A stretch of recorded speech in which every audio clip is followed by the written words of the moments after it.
आप देख रहे हैं अल्फा डिफेंस हिंदी में आपका स्वागत है। आज के इस वीडियो में हम लोग बात करने वाले हैं अब तक की सबसे कॉस्टली फाइटर जेट डील के बारे में। रिपोर्ट्स आ रही हैं कि इस साल अप्रैल में भारतीय नौसेना के लिए 26 रफाल को लेकर एक डील साइन हो जाएगी और इस डील की लागत 60,000 से 70,000 करोड़ तक की होगी।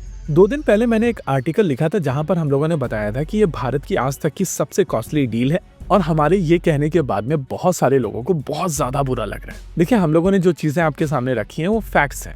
60 से 70,000 करोड़ की लागत में अगर फाइटर जेट्स खरीदे जाएंगे जिनका नंबर केवल 26 होगा तो एक यूनिट की कॉस्ट 280 मिलियन के आसपास की होगी। ये चीज हम लोग एक्सेप्ट करते हैं कि यहाँ पर वेपन पैकेज इंक्लूडेड होगा, ट्रेनिंग इंक्लूडेड होगी और इंडियन एयरफोर्स के 10 फाइटर जेट्स के लिए बड़ी रिफ्यूलिंग किट्स भी आएंगी।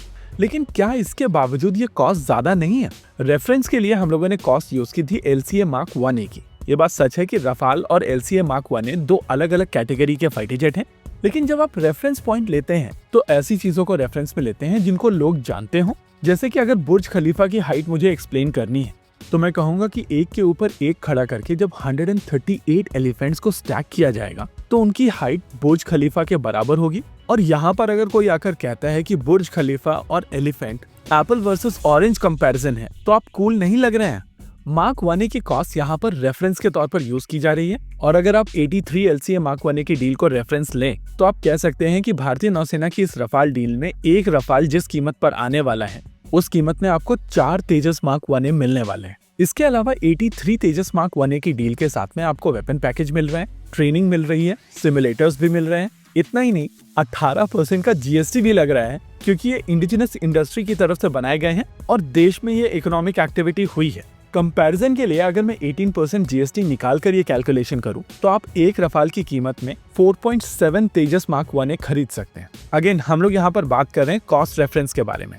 देखिए, रफाल को लेकर अगर हर एक छोटी चीज में चेंज किया जाता है तो उसके लिए भारत को फ्रांस के सामने जाना पड़ता है। आप सभी को पता होगा कि Su-30 MKI के साथ में बड़ी रिफ्यूलिंग किट यूज की जाती है और वो इजरायली ओरिजिन की बड़ी रिफ्यूलिंग किट है।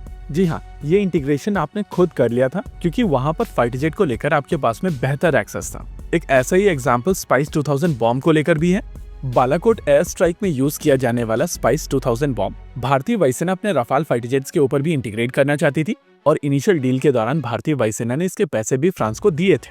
लेकिन जब चाइना के साथ में स्टैंड ऑफ चल रहा था तो फ्रांस ने उस सिचुएशन का फायदा उठाया और हैमर हम लोगों को बेचा।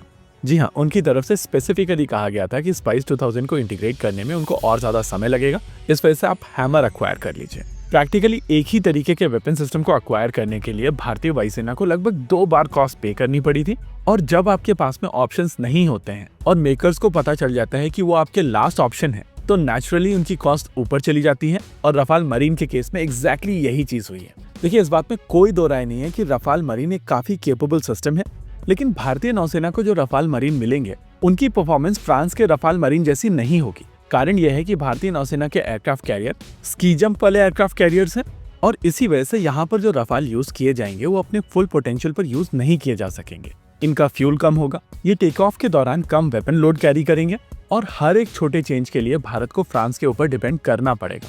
इसके अलावा आमतौर पर रफाल को लेकर हमारी तरफ से एक चीज और कही जाती है जो कई लोगों को बहुत बुरी लगती है। आने वाले समय में रफाल को लेकर किसी भी तरीके के गैन एसा रेडार को प्लान नहीं किया गया है और जो चीजें प्लान है वो भी कम से कम 5 से 7 साल दूर है। आप में से ज्यादातर लोग इस बात से अग्री करेंगे कि फ्यूचर मैन मशीन टीमिंग है और रफाल के केस में अभी तक किसी भी तरीके का लॉयल विंगमैन ड्रोन नहीं बनाया गया है। हालांकि एक यूकैब उनकी तरफ से जरूर बनाया गया है जिसका नाम है न्यूरॉन और वो प्रोग्राम भी ऑलमोस्ट शेल्फ कर दिया गया है। Overall moral of the story ये है कि जब भी आप एक ऐसी सिचुएशन में होंगे जहां पर आपकी पूरी डिपेंडेंसी एक फॉरेन वेंडर के ऊपर है तो नेचुरली वो फॉरेन वेंडर आपसे ज्यादा पैसे लेगा और ये मार्केट का नेचर है। इसके अलावा लोग जब ये आकर कहते हैं कि फ्रांस दोस्त है, जापान दोस्त है, US दोस्त है, रशिया दोस्त है, एक्सेट्रा एक्सेट्रा, देखिए, बिजनेस अपनी जगह है और दोस्ती अपनी जगह पर है। ये प्योरली बिजनेस है। अब आप अपने इंडिजिनस प्रोग्राम्स के ऊपर इन्वेस्ट नहीं कर रहे हैं तो इसका मतलब ये नहीं है कि बाहर के देश आपका फायदा नहीं उठाएंगे। एरो इंडिया के बाद में आपने टेड BF की नई टाइमलाइंस देखी है। 2035 में पहली उड़ान को प्लान किया जा रहा है। इनिशियली इस एयरक्राफ्ट की पहली उड़ान साल 2026 में प्लान की गई थी और अब यूजर्स और मेकर्स डिजाइन को रिफाइन करते करते ईयर 2035 को लेकर अग्री किए हैं। इस तरीके की टाइमलाइन के साथ में आपके पास में इंडिजिनस ऑप्शन जल्द नहीं आ रहे हैं और ये चीज मेकर्स को बड़े अच्छे से पता है। International weapons market exactly hyenas की तरह है और आपने नेट जियो में देखा होगा कि जब हाइनास आपको घेरते हैं तो वो अपने हिस्से का फ्लैश निकाल लेते हैं। एनीवेज, मैं तो ये चीज कहूंगा कि ये आज तक की भारत की सबसे कॉस्टलीस्ट फाइटर जेट डील है और क्योंकि ये फैक्ट है तो कोई मुझे इस चीज को लेकर चैलेंज नहीं कर सकता है। हाँ, बुरा भले ही बहुत सारे लोगों को लगेगा। इसी के साथ आज के इस वीडियो में रखते हैं केवल इतना ही। वीडियो को अंत तक देखने के लिए धन्यवाद। देखते रहिए अल्फा डिफेंस। जय हिंद।